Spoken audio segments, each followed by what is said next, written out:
Hello guys, welcome back to my channel. आज हम पढ़ेंगे फ्रेडरिक ग्रिफ्थ का ट्रांसफॉर्मिंग प्रिंसिपल। तो चलो स्टार्ट करते हैं। जब जेनेटिक मटेरियल की खोजबीन चल रही थी तब सबसे पहले एक्सपेरिमेंट किया था हमारे फ्रेडरिक ग्रिफ्थ ने 1928 में। इन्होंने एक्सपेरिमेंट किया था, उसका नाम था ट्रांसफॉर्मिंग प्रिंसिपल। इस एक्सपेरिमेंट को ट्रांसफॉर्मिंग प्रिंसिपल क्यों कहते हैं ये भी हम पढ़ेंगे। फ्रेडरिक ग्रिफ्थ ने 1928 में एक्सपेरिमेंट किया स्पेक्ट्रोकोकस निमोनिया के साथ। स्पेक्ट्रोकोकस निमोनिया एक बैक्टीरिया होता है जो कि निमोनिया कॉज करता है। इन्होंने एक कल्चर प्लेट में स्पेक्ट्रोकोकस निमोनिया को ग्रो कराया और देखा कि उसमें 2 बैक्टीरियल कॉलोनीज मिल रही हैं। एक थी स्मूथ साइनी कॉलोनीज और दूसरी थी रफ कॉलोनीज। जिन बैक्टीरिया ने स्मूथ साइनी कॉलोनीज फॉर्म की थी उनका नाम दिया एस्टेन, और जिन बैक्टीरिया ने रफ कॉलोनीज फॉर्म की थी उन्हें नाम दिया आरस्टेन। एक बार स्टार्टिंग से पढ़ लेते हैं। फ्रेडरिक ग्रिफ्थ ने 1928 में एक्सपेरिमेंट किया था जिसका नाम था transforming principle.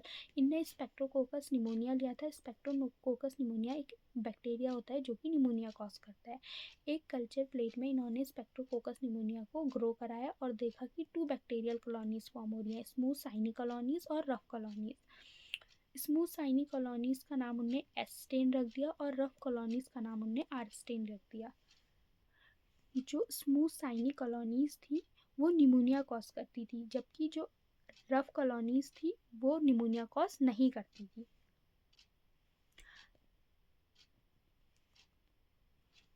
Smooth shiny colonies के पास पॉलीसेकेराइड कोट प्रेजेंट होती है।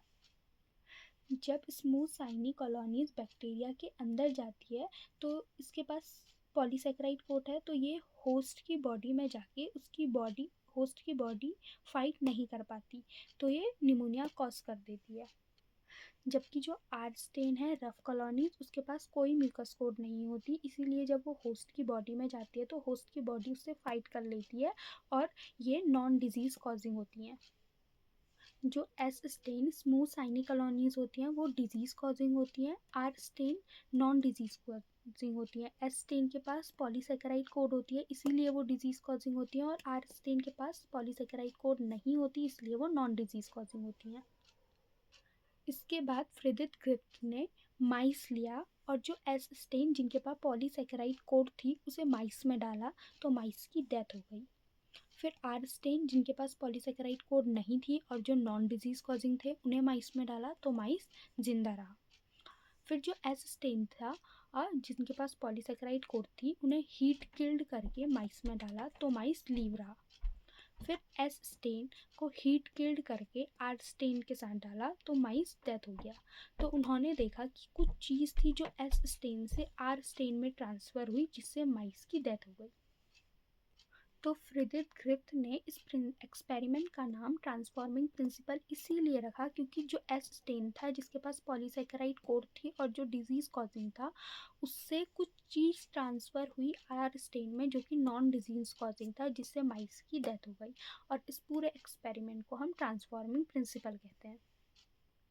तो अगर आपको वीडियो पसंद आए तो like, share and subscribe. Thanks for watching.